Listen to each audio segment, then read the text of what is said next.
now òní ni àyájọ́ democracy day èmi àtẹ̀yìn mọ̀ nínú oṣù yìí kan náà oṣù tó lọ la ṣe children day àwọn ọmọ tó wà lákòrò àwọn ajínigbé inú bẹ̀ wọ́n ti ṣe children day inú bẹ̀ náà ni wọ́n ti ṣe democracy day lónìí well ó ní àwa kan tó touch yìí ṣe pé ó ní àwa kan tó touch ó touch gbogbo wa gẹ́gẹ́ bí abiyamọ ń pé bóò ló ṣe rí bẹ́ẹ̀ we can't just help the situation so àwọn kan wá pàtẹ ìfẹ̀hónúhàn wọ́ọ́rọ́wọ́ ìwọ́de wọ́ọ́rọ́wọ́ nílùú Àbújá mi ò fẹ́ understand the government dàbí alára ẹ má bínú ẹ foríjì mi o lóòótọ́ àwọn protest kan máa ń bẹ tí wọ́n máa hijack máwọn tó protest lọ́wọ́ ṣùgbọ́n àwọn protest kan bẹ tó jẹ́ pé ó ní ìdí pàtàkì ó sì níṣẹ́ pàtàkì tó yẹ kó jẹ́ kì í ṣe gbogbo protest ní Nàìjíríà ló yẹ ká máa reject tàbí ká máa ignore Ọmọyẹlé Sowore ti pàtẹ oríṣiríṣi protest ní Nàìjíríà àtẹlẹ́yìí tó da àtẹlẹ́yìí tí ò da ṣùgbọ́n eléyìí tí wọ́n ṣe lónìí èmi fúnra lára mi kí wọ́n lẹ́yìn mo sì kí wọ́n pé wọ́n kú iṣẹ́ lóòótọ́ níbi protest láti rí Ọmọyẹlé Sowore haven't said that ká dúpẹ́ lọ́wọ́ èyí tó jẹ gúgúrú abọ́ kan bọ́ bá rògùtà sí òní gbìyànjú ni yóò gbìyànjú fa so now wọ́n ń ṣèwọ́de wọn wọ́ọ́rọ́wọ́ àwọn ọlọ́pàá jáde wọ́n fin tajútajú sí wọn Ọmọyẹlé Sowore balẹ̀ dìm bó ti ẹ̀ jẹ́ pé kọ́mẹ́dì ni ẹ̀gbọ́n mi ṣe so ọ̀rọ̀ burúkú tó ń tẹ̀rín àwọn èèyàn pè fún ìjọba Aṣíwájú Bọ́lá Ahmed Tinubu ìṣẹ̀lẹ̀ kan ṣẹlẹ̀ ní beach mọ̀ bọ́yẹ gbọ́ tí wọ́n bá bàn lọ́wọ́ àwọn Fúlàní kan tó wá sí beach sọ yẹ kí wọ́n jẹ́ kí wọ́n tún wọlé padà wọ́n bàbá yẹn lọ́wọ́ wọn kò lẹ̀ o ṣé wọ́n gbé fún ọ̀tán bá ti ń darí lọ padà ni because kò yé èmi ń tèmi o mò ń bọ̀ o so now àkọlé tó wà lọ́wọ́ àwọn èèyàn ó jẹ́ àkọlé tí gbogbo wa need ó jẹ́ àkọlé tó iṣẹ́ fún tí ń ṣẹlẹ̀ lọ́wọ́ ó dẹ̀ jẹ́ àkọlé tí kò bá dì rárá lóòótọ́ àwọn kan náà kò sákọlé tí ò bá gbà mú end bad governance ó dìbẹ́ lórí ojú tí kálukú bá fi wò ó bẹ́ẹ̀ bá sọ wípé Tinubu ń gbìyànjú àwọn tí ó kó sòdí ńkọ́ àwọn tí wọ́n jọ ń ṣèjọba ńkọ́ àwọn gómìnà ńkọ́ àwọn tó wà nílé ìgbìmọ̀ asòfin àgbà àti ilé ìgbìmọ̀ aṣojú ṣòfin ńkọ́ àwọn tó wà nípìnlẹ̀ ńkọ́ Tinubu rescue these children àwọn eléyìí Federation of Informal Workers Organization of Nigeria poverty fuels insecurity invest in social protection invest in people rescue all victims not just VIPs are you telling me pé àwọn àkọlé wọ̀nyí ò ní message to pass across lágbára Ọlọ́run gbogbo wọn ni not just VIPs bọ́sọ̀ mẹ́lòmíì ló kú o wọn agéyẹ̀yẹ̀ wọn adákẹ́ o wọ́n jẹ́ àbúrò Adélábù gbé gómìnà rèé kí n lé lóòótọ́ gómìnà Ṣèyí Mákindé ti ó gbìyànjú o ṣùgbọ́n àti ìgbọ́ positive feedback lórí ọ̀rọ̀ àwọn ọmọ tí wọ́n jí gbé yìí so ó ń làwọn abiyamọ kan wá jáde fún lónìí normally ká níbi tó orílẹ̀-èdè ti dáa ni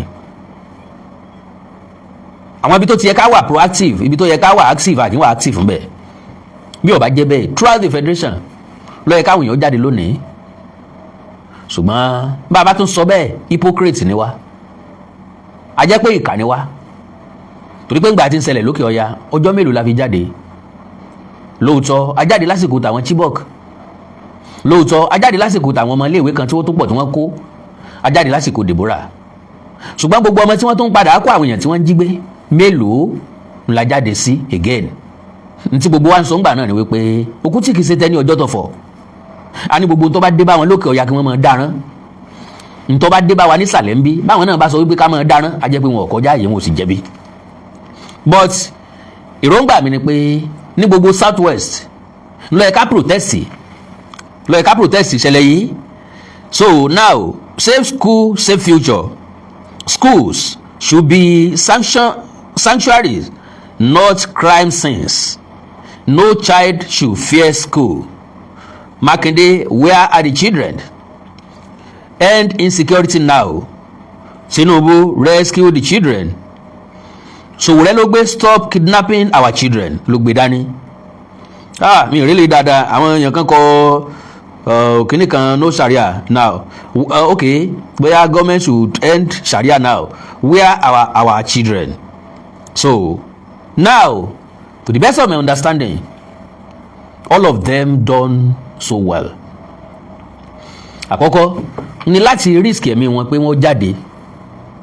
Gbogbo àwọn tó tún jáde yáyá jáde tán dàgìrìgì káàkiri tí wọ́n ń sáré àsápajúdé káàkiri tán fi tajútajú sí lójú yìí kò sọmọ wọn nínú àwọn tí wọ́n jí gbé o.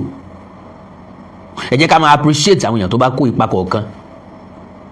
Ẹ má jẹ́ ká máa ní personal hatred, because mò ń rí àwọn mẹ́sẹ̀gì kan, mò ń rí àwọn kọ́mẹ́ǹtì kan táwọn èèyàn fẹ́ mọ̀ no. Ẹ jẹ́ á dúpẹ́ lọ́wọ́ ẹni tó bá ṣe. Lóòótọ́ àwọn tí ọmọ wọn bẹ́nu gbó ni wọ́n ní kíní ọ̀hún dùn jù, ní kíní ọ̀hún kálára jù. Pàpà síbẹ̀síbẹ̀ náà èyí fún wa ní positive initiative, at least pé àwọn kan rò nípa tọmọlàkejì. Gómìnà Ṣèyí Mákindé, àwa náà ń béèrè wípé where are our children? Ààrẹ Bọ́lá Ahmed Tinubu, à ń béèrè lọ́wọ́ yín sà, where are our children? Okay, so now insecurity lórílẹ̀‐èdè Nàìjíríà ó ti kọjá bẹ́ẹ̀ o. Tìṣẹ̀lẹ̀ tí bíìchì lélẹ́yìí o, mọ̀ bọ́yá yìí náà rí o.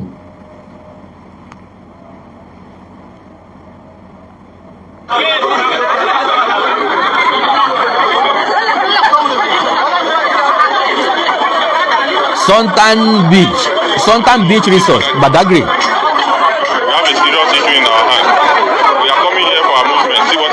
We have a serious issue in our hand. We are coming here for amusement. What Aboki are bringing, see what they are holding. They are coming somewhere for amusement. Where you have thousands of people coming. Look at it over there. Coming to have fun.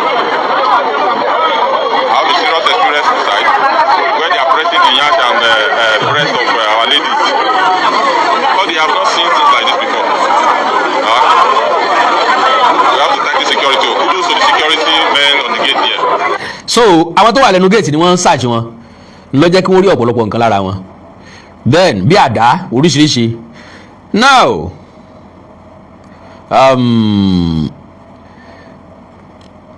lónìí okay, àwọn kan ṣe ìwọ́de lọ́yọ̀ọ́ náà, àwọn mùsùlùmí, àwọn ẹgbẹ́ ìmáàmù àtàwọn ẹgbẹ́ àfà, àwọn náà jáde lónìí nítorí àwọn ọmọ iléèwé tí wọ́n jí gbé lọ́yọ̀ọ́. Ẹgbẹ́ àwọn ìmáàmù àti àfà bẹ Ọlọ́run lọ́wẹ̀ sí àwọn agbébọn. Ẹgbẹ́ àwọn ìmáàmù àti àwọn àfà nípínlẹ̀ Ọ̀yọ́ ni wọ́n ti bẹ̀rẹ̀ ìjókòó àdúrà tó gbóná janjanjan báyìí nítorí àwọn ọmọ iléèwé àti àwọn tíṣà tí wọ́n jí gbé nílùú Ògbómọ̀ṣọ́.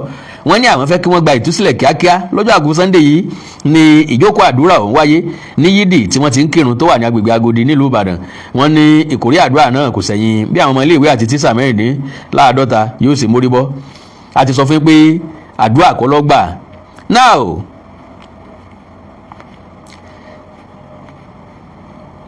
eléyìí ní àwọn ẹgbẹ́ agbésùnmọ̀mí tó ga jù lágbàáyé.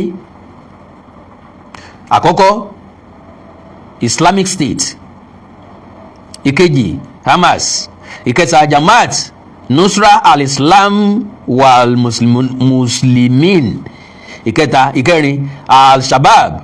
Muslims are not terrorists but terrorists are Muslims. Sakata para làásìntọ́.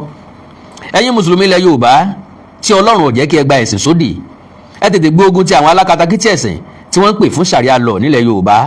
Kò sí ohun tí ọmọ aládé fẹ́ fi òfin ilẹ̀ Lárúbáwá ṣe. Tá a bá gba òfin ilẹ̀ Lárúbáwá láàyè nílẹ̀ wa, a ti sọ ara wa di ẹrú àràbù pátápátá nù. Ogun àwọn alákatakítí ẹ̀sìn ogun àwọn alákatakítí ẹ̀sìn mùsùlùmí yìí ti ń tú ìlú mọ́ wa lórí díẹ̀díẹ̀.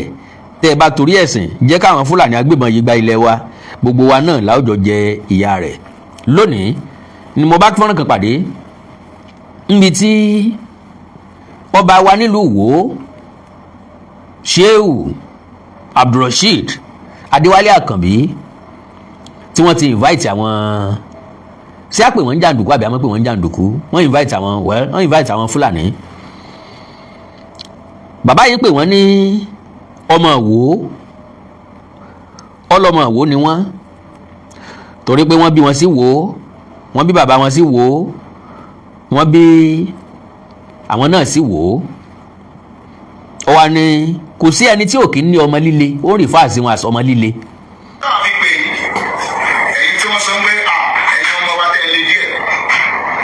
n táwa fi pè yín ẹ̀yin ọmọ wa tí wọ́n sọ wípé ẹ lè díẹ̀, dámi sọmọ wípé jàǹdùkú ni wọ́n, ó dẹ̀ invite wọn, ó romance wọn, kò síbi tí àwọn fẹ́ lé wọn lọ, wọ́n bá wọn gbé, ṣùgbọ́n kí wọ́n má ṣèjàmbá fún ìlú Ìwó.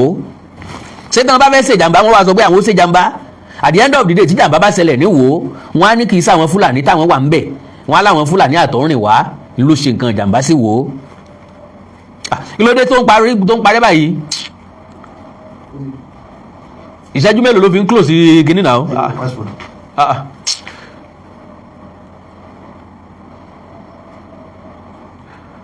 Sáré mu wájọ. Ìṣẹ́jú mélòó?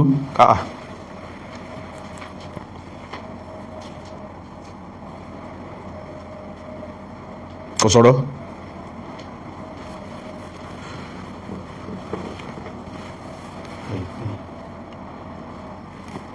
Oh.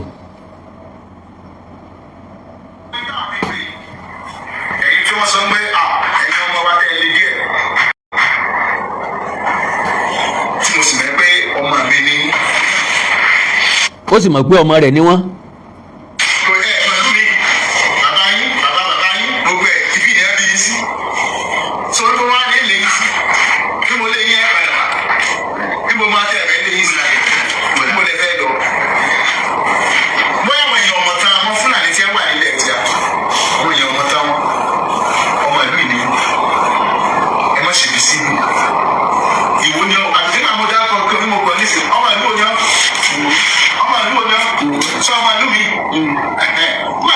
Àwọn ilé òburú ju nǹkan mìíràn lọ. Wọ́n kàn ń wò náà ni pé kí ni ń ṣe máa nìyí.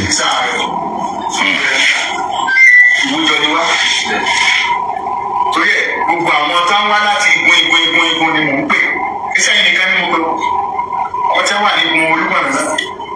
Àwọn tí ọmọ tó gbogbo yín lọmọ tó dáa. Nǹkan kan ní máa ń mú ọmọ. Wọ́n fẹ́ sọ pé àwọn ọmọ tí ó le, àwọn ọmọ tí ò dá, gbogbo yín lọmọ tó dáa. Bóyá nǹkan kan ń dùn àbí bóyá ebi ń pa àbí bóyá bàbá rẹ̀ ò tọ́jú ẹ̀, tí bàbá rẹ̀ ò bá tọ́jú ẹ̀ sáwà ní ká bá tọ́jú ẹ̀ ní orílẹ̀ Yorùbá. Bébí bá ń pa sáwà ní ká wá ń jẹ fún, sáwọn ọmọ wa tiwa tẹ́bí ń pa àwọn Fúlàní ló wá ń jẹ fún wọn. Bí nǹkan bá ń dùn kí ló dé tí ò lọ complain fáwọn tó bí lókè ọya tàbí fáwọn ará ẹ̀ lókè ọya.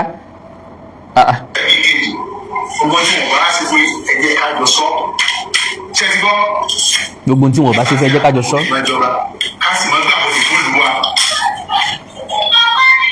Gbàgbọ́dé fún ìlú ẹ̀wọ̀n náà wọ́n gbàgbọ́dé fún ìlú wọ́n gbàgbọ́dé fún Ìwó nítorí nígbà mo bí yín sí ẹni Ìwó ìlú tó sì jẹ́ pé ẹni bàbá yín àbí báwọn yìí níbo ni wọ́n ti wá Ìwó bàbá rẹ̀ níbo ni wọ́n ti fi Ìwó náà ni ẹ bàbá rẹ̀ sí bàbá rẹ̀ kọ́. Aláàjì wọn lè mẹ́lẹ̀ o. Ṣùgbọ́n ọmọ bùnmí. So mo fi sọ pé ẹni tá a máa sọ pé ẹ má ṣe sí nínú mẹ́fà tí ẹ ní ṣe bẹ́ẹ̀ tó yẹ mo fi pè é fúnra mo lè jẹ́ kó bá ilé ọ̀dọ́ pè mo lè jẹ́ kí baálé ìlú mi pè mo lè jẹ́ kí ọmọ olóyè àtọmọ bá pè mo lè jẹ́ kó lóye ká sọ pé ṣùgbọ́n mo fẹ́ jẹ́ kẹ́ ẹ rí ìfẹ́ mi sí gẹ́gẹ́ bí bàbá wọ́n yẹn lè pè bàbá o ẹ̀mí náà bàbá ẹ wo now Olúwo ni bàbá àwọn Tẹ́rọ́, ó ti jẹ́ kí wọ́n mọ̀ wípé òun nífẹ̀ẹ́ wọn, òun dẹ̀ show love sí wọn, no problem. kò sí wàhálà ọlọ́run ni ó ṣàánú nílẹ̀ káàrọ̀ òjíire. Now eléyìí tó gbé mi wá gangan bẹ̀ pápápá òun náà ni ti wow òun náà ni ti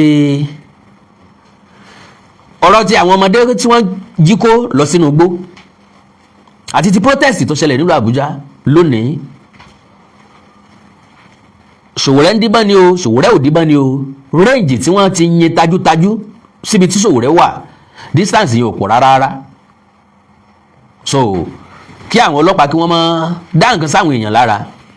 And again èmi ò rò pé gbogbo ìgbà náà là ní fàyè gba protest. A lè fún wọn ní gbèdéke. Ok o, ibi ilẹ̀ lè dé o, ẹ má kọjá bí. À ń bọ̀ síbọ̀ sí àwọn tó protest wọn ò kọjá ìyá ara wọn, wọ́n dúró sójú kan wọ́n dẹ̀ gbé placard wọn sókè wọ́n dẹ̀ ná. Ní tẹ́lẹ̀ yìí o, ní tòní yìí o, Ọmọyẹlé Sowore fọwọ́ síbi tọ́wọ́ gbé, ó gbé placard dání, everybody gbé placard dání, nǹkan pè ní protest nìyẹn. A lè fún wọn gbèdéke àsìkò láàrin wákàtí báyìí sí wákàtí báyìí tẹ́ bá ti ṣe kí kálukú ọ̀dẹ̀ mọ́ lọlé ẹ̀. Kì í ṣe gbogbo ìgbà náà ni ká máa fi ìbọn tajútajú ká máa fi lé àwọn tó ń protest. Ọ̀nà wo la fẹ́ fi fẹ̀hónú wa hàn fúnjọba ńgbà tá a bá lè protest ní gbogbo ìgbà. Àwọn tó protest nìbàdàn, àwọn tó wọ́de nìbàdàn, kí ló dé tá àyín tajútajú sí wọn? Torí pé wọ́n lo hijab, torí pé wọ́n wọ jàlámíà, torí pé a rí pé mùsùlùmí ni wọ́n, torí ẹ̀ la ṣe yin tajútajú sí wọn kó mọ́ dàbí ẹni pa ń bẹ́lẹ́sìn kan jà. Ìṣòro tá a ní lórílẹ̀‐èdè yìí ni tẹ̀sìn tá a fi sí, ní tẹ̀sìn tá a ṣe kánni tá a fi sí. Lónìí ni mo wo prógrámù brọ́dà mi kí lorúkọ ẹ̀ Ta Lọ́lọ́hun, ó ń sọ̀rọ̀ nípa ètò kan Toríyọmí Hamzat ṣe níbi tó ti ń ṣàlàyé fáwọn èèyàn pé wọ́n sọ pé òun ṣèpàdé pọ̀ pẹ̀lú àwọn Gumi and so on and so forth. Lóòótọ́ àwọn kankan ń bẹ tá a lè fi bìyàn, àwọn kankan ń bẹ tá a lè fi bìyàn. Bóòtọ́ ọ̀rọ̀ bá délẹ̀ ká bára wa sọ. Mo ní mo fẹ́ ṣe létò lọ́tọ̀ ni, bọ̀ mo rí pé kò ju bí ọ̀rọ̀ kìlọ̀ lọ, kò tó nǹkan tá a máa gbà àsìkò fúnra lára ẹ̀, kò ju bí ọ̀rọ̀ àmọ̀ràn lọ. Náà nínú àwọn nǹkan kékeré tí mo gbọ́ Toríyọmí Hamzat ti sọ, ó ní àwọn ọmọ tó ń kó sọ́dọ̀ ó máa ń sà wọ́n káàkiri. Ibi táwọn ń gbé òun kọ́ mọ́ṣáláṣí, òun kọ́ fellowship. Now ibi tí ò bá ti wí ní àti mi ò ní pé ká ní kò sọ wípé ilé ọmọ aláìníyá aláìní bàbá àwo ni fún wọn fààyè gba kí Muslim ó kírun bẹ̀. Ilé ọmọ aláìníyá aláìní bàbá àwo ni wọ́n fààyè gba kí Muslim ó kírun bẹ̀. Ta Lọ́lọ́hun wá ń sọ wípé ìwọ tó mú ẹ̀sìn mọ́ ni, because nílé ọmọ aláìníyá aláìní bàbá kò sí nǹkan ẹni kankan pẹ̀lú religion. Àwọn ọmọ tí wọ́n gbé síbì kan tí wọ́n rẹ́ni béèrè wọn, ọmọ tí ò ní ìyá tí ò ní bàbá, àwọn ọmọ tán dọ̀mpù síbì kan, àwọn ọmọ tí wọ́n rí he ni wọ́n máa ń kó jọ sílé aláìníyá aláìní bàbá. Ní tí wọ́n bèèsì wọn lé lórí òun náà ni àtijẹ àti mu wọn àti wọṣọ wọn. Ní tí wọ́n bèèsì wọn lé lórí ni pé kí wọ́n ní formal education níwọ̀nba. Ó depend lórí bí agbára organization yẹn bá ti gbé tó. Bó bá jẹ́ lé ìwé àkọ́bẹ̀rẹ̀ lágbára wọn gbé, because àwọn kan wà tó jẹ́ pé àtijẹ àti mu gan ó nira fún motherless baby home yẹn. Ká tó wá sọ pé wọ́n máa wá wáyè fún ẹni tó fẹ́ kírun àti ẹni tó fẹ́ gbogbo nǹkan kọ́ la máa mú religion wọ̀. Ẹja tèkẹ́ ìsè pẹ̀lú religion lórílẹ̀‐èdè Nàìjíríà. N tó ń ya wá nípa tó ń fún problem kò ju religion lọ. Now n tí mo fẹ́ mú jáde ń bẹ̀ ni wípé Toríyọmí Hamzat bá wò dáadáa kò yẹ kó sọ̀rọ̀ bá gbogbo bẹ̀yẹn lọ. Táwọn èèyàn bá pè é ní religion extremist wọn parọ́. Yes, ó túmọ̀ sí pé lóòótọ́ ló gbé ẹ̀sìn Islam lérí ju ẹ̀sìn mẹ́rin lọ. Ó ti ṣe dáadáa pẹ̀lú pé lọ́dọ̀ mi o wọ́n ń kírun wọ́n ń ṣe lóòótọ́ kékeré nìmọ̀lé tí kọ́ ọmọ rẹ̀ lẹ́sìn, kékeré nìgbàgbọ́ tí kọ́ ọmọ rẹ̀ lẹ́sìn. Yorùbá ò kì í sọ bẹ́ẹ̀ tẹ́lẹ̀ wọ́n á ní kékeré nìmọ̀lé tí kọ́ ọmọ rẹ̀ aṣọ. Sọ̀rọ̀ létà wá yí pé kékeré ni mùsùlùmí tí kọ́ ọmọ rẹ̀ lẹ́sìn. Ọ̀dà ẹ̀kọ́ ẹ̀sìn lónìí, ẹ̀kọ́ ẹ̀sìn lọ́la, ẹ̀kọ́ ẹ̀sìn lọ́tùnla, kí la fi gbìn sínú àwọn ọmọ ọ̀hún? Kí ni ń pàtì ẹ̀ lára wọn? Kí lè rí tó so jáde lára wọn? Kò yé mi o, k'Ọlọ́run ṣàánú wa o. Tí Ọlọ́run ṣàánú wa, Ọlọ́run ràn yín lọ́wọ́ o. Ẹja take it easy lórí ọ̀rọ̀ ẹ̀sìn, problem tá à ń bá pò nísìnyí ọ̀rọ̀ ẹ̀sìn náà ni. Àwọn èèyàn sọ wípé ìgbésùnmọ̀mí jíjìyàn gbé kò mú ọ̀rọ̀ ẹ̀sìn dání, ṣùgbọ́n àwọn tí ń bẹ́ẹ̀ ẹlẹ́sìn ni wọ́n. Kò sí bá ṣe péré ajátà ní péré kòkò nínú falatimu Fatima wa.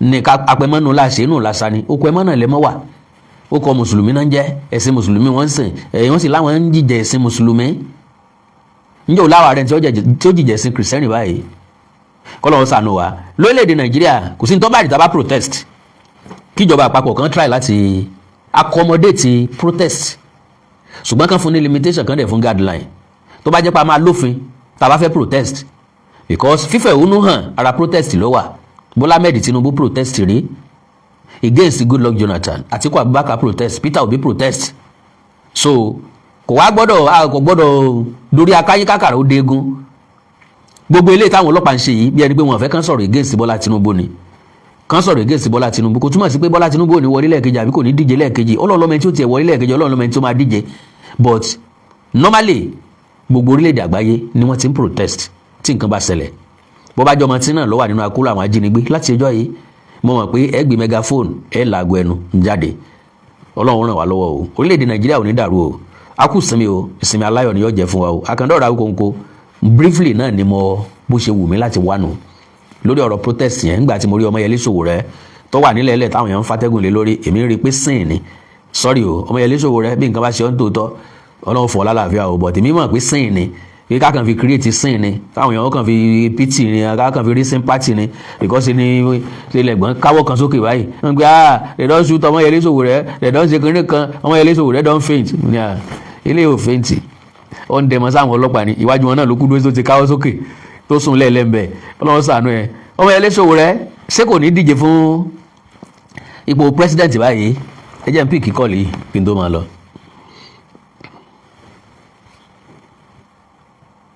Hello sir. Ẹ kú iṣẹ́ o. Yes sir, pápá sir. Pápá náà mo fẹ́ ṣe. Yes sir. Ní sọ̀rọ̀ tán. Àmì sir. Ṣé rí ti ọ̀rọ̀ owó Sowore? Bẹ́ẹ̀ni. Dẹ́mọ́ ni. Èmi náà mọ̀. Content ni.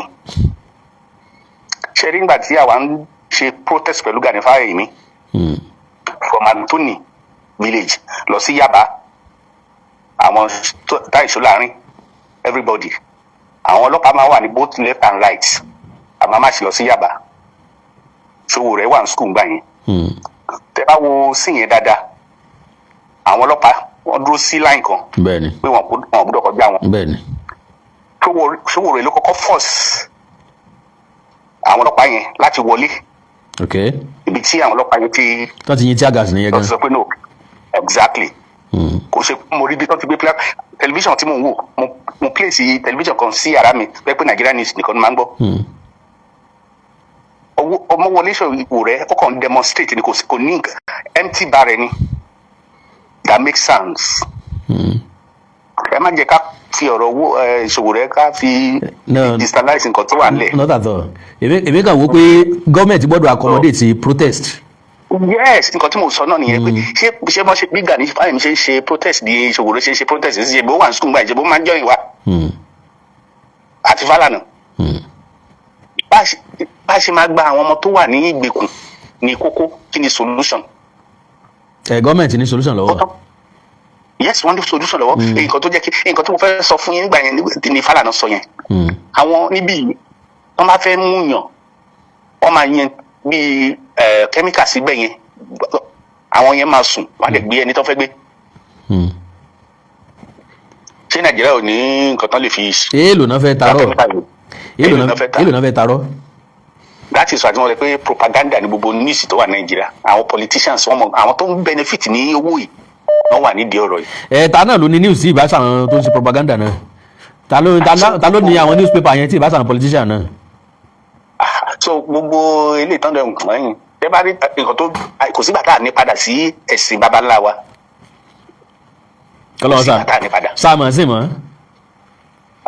Nítorí náà òtítọ́ wà bẹ̀tí ń sin àlóòótọ́. àmọ́ sí mọ́ o Christianity àti Islamic religion ti gbà lọ́wọ́ o. ok àwọn kan sì ń bọ̀ ògùn sáà mọ̀ jọ àjọmọ́ lọ bọ́ bẹ́ẹ̀. Sọ fún mi ẹni tó lóòótọ́ tó wà lọ́dọ̀ ẹ̀ tó mọ̀ sọ fún mi. Kò sí o. God bless you, sir. Akẹ́nọ̀rọ̀ Awíkonko wọn gba ìpè kankan o ẹ jẹ́ ká máa lọ o ń gbà pé kankan mọ́ o ẹ jẹ́ kí n máa lọ torí Ọlọ́run o ẹ jẹ́ kí n máa lọ torí Ọlọ́run o. Hello daddy. Hello baba. Hello sir. Ẹ kàlẹ́. kalẹ́. ẹ kalẹ́ sà. Yes sir, ẹ jọ̀ọ́ torí Ọlọ́run ẹ rí gbogbo nǹkan tó ń ṣẹlẹ̀ yìí àti serious pẹ̀lú security ìlú yìí ni. In a situation táwọn kan máa gbébọn tó máa ní all in the name of cattle rustling náà ṣe gbébọn. tó tún máa mú ọ̀bẹ láàrin ìlú tó bá wà ní ugbó tẹ bá ní àwọn. àníwọ̀n lọ bíìsì wọn tó kó àdá dání. nínú ń fi àdáṣe in the city àtìmọ́. The government is not serious about everybody should stay in their domain. ṣe rí olúwèkọ cash cruise and gbogbo àwọn tó ń gba owó from outside the country tó ń ní tangible iṣẹ́ they are not representing the interest of any company. àtọ. federal government yẹ kó investigate wọn. ṣe bẹ́ẹ̀ gbọ́ tí lórúkọ ẹlẹ́hà Imran ẹlẹ́hà tó ní pé wọn ò gbowó ń bì kankan. then àwọn tó ń gba owó tó ń try láti spread sharia. ṣé gbogbo nǹkan tí Awólọ́wọ̀ build láti elevate status wa ṣé a fẹ́ tẹ̀kẹ̀ bá kẹ́ mọ̀gbà tí Emir Sanusi ti ń pariwo fáwọn northerners pé nǹkan tẹ̀ ń ṣe máa backfire ẹ̀ jẹ́ káwọn ọmọ yín kàwé ṣèbí wọ́n ní Sanusi kan sọ pé he was just making noise. gbogbo wọn ti ń rí nísìnyí. òun ló backfire the same stupidity làwọn ọlọ́pọlọ dúdú kan tó lọ ṣe PhD in Islamic law àbí tó lọ ṣe PhD in Islamic religion tán láwọn ń gbé bọ̀ ṣé orí wọn ò pé ni ṣé wọn mọ implication sharia ẹ wo worldwide anywhere tí sharia bá ti ń reign wọn máa ń suppress àwọn èèyàn wọn dẹ̀ máa ń pa àwọn èèyàn they just cut off hands ọbẹ̀ wọn jalè ojú búrẹ́dì ẹgbẹ́ ọgbà ẹ̀ ṣé ẹ fẹ́ kó ṣe iṣẹ́ ni. yóò máa fọwọ́ kan tó kù tọrọ jẹ káàkiri. àwa máa di atọrọ bọ́lá my brother ẹ má bínú pọ̀rọ̀ mi pọ̀ jù àti mo kéré tí mo rà ọ̀tọ́ gí lápá tó ń tọrọ owó accident ni máa ń pè o. accident èmi náà máa ń pè o. I swear before the God I serve ohun tí mo ṣe wá ń gbọ́ nípa sharia law it's a stupid law. mo lẹ́nu kó làwọn kó ṣe máa gé àwọn èèyàn kan lápá tó jẹ́ pàwọn aláàmọ̀ á bá wọn bọ̀. ok ṣé ó ń ṣẹlẹ̀ ní Yorùbá ẹ wá fẹ́ introduce such a naughty law into Yorùbá land ṣé aláìgbà yẹn ṣé kò advance ni tó jẹ́ pé ẹgé lápá ni irú alájàtìjàtì wo nìyẹn. kò yé mi o kéèyàn kú mọ̀ wulẹ̀ lọ. kéèyàn dúró sáyé 72 women virginity wọn bọ́ ṣe ń break ẹ̀ ló ń mú return back. ṣáwọn èèyàn ní tìjú ni ṣáwọn Yorùbá ṣorí wọn. ṣé wọn ò láròjinlẹ̀ ni. what a religion. ọ̀run kì í ṣe pẹ́ lọ. obìnrin mélòó wọn ti jábàálẹ̀ ẹ̀ tó tún padà dí padà. ọtí tẹ́ ẹ̀ mú láyé. ẹ̀ ṣẹ̀ṣẹ̀ lọ mú lọ́run. Ọlọ́run yẹn máa gbàgbọ́ sí ẹ̀ wá lọ máa mú níwájú Ọlọ́run. irú ìṣẹ̀dáwo ni God yẹn because it can never be God kò lè jẹ́ Ọlọ́run. kò yé mi o. Lédùmarè àtọ́. kò yé mi o. it can never. kò yé mi o. and àwọn èèyàn kan wọ́n á gbé dull brain wọn with PhD wọ́n sì máa spread such as not religion. ẹ tẹ kọ́kọ́ ronú kí la fẹ́ lọ ṣe lọ́run. ń bo lọ́run yẹn gangan wà. àlọ́ dóbò àlọ́ mu. àná tó bá tiẹ̀ fẹ́ lọ sọ́run kó mọ lọ sọ́run náà o ẹ má fẹ́ lọ́run àpáàdì ọ̀dẹ̀ yọ̀ǹda mi jẹ́ ń lọ bẹ̀ kí ni tiẹ̀ mọ̀kùlẹ̀ wàásù fún mi ìwọ lọ síbi tó wù ẹ́ yẹn. wọ́n ní wọ́n ti dá black Allah ní inú náà lòun rán wọn lọ straight kò dẹ̀ sẹ́ni tó lè bá wọn sọ ọ̀hún dá white ọ̀hún rere tẹ́ bá wo that stupidity ni àwọn Arabu kì í lè tolerate any black man. pàápàá. àyẹ ẹni tó lè tolerate ní láyé. ni ó wà tolerate yín lọ́rùn. togetherness máa wà lọ́rùn what is stupid. sáwọn Arabu ni ó wà jẹ́ owó lọ́wọ́ ọ̀tún Ọlọ́run ní ọ̀run tí wọ́n jọ mọ́ dájọ́ ni. àwọn Christian tẹ̀ sọ pé ọ̀run tiwọn a máa praise Ọlọ́run. ó sà yẹ́ ṣiṣẹ́ gbọ́ sétí díẹ̀. àbí náà ó wà manageable. ó ìwà manageable náà ó ti wà reasonable bẹ́ẹ̀ tó ń tan eléyìí. àwọn áńgẹ́lì ọmọ sí mímọ́ àwa kankan tó sọ pé àníìdí àlọ́ bẹ̀ pé a fẹ́ lọ sí ọ̀run àpáàdì ibi táwọn òbèsèrè ó ti mọ̀ kọrin láti mọ̀ ìfẹ́ la nípúlápú tí ó gbègbó ńlá dání. àwọn ìwọ wá tún dé ó ní níwájú Elédùmarè yẹn òbúlẹ̀ kan máa dó tàtàtà. láti ẹ̀ máa lọ dàárọ̀.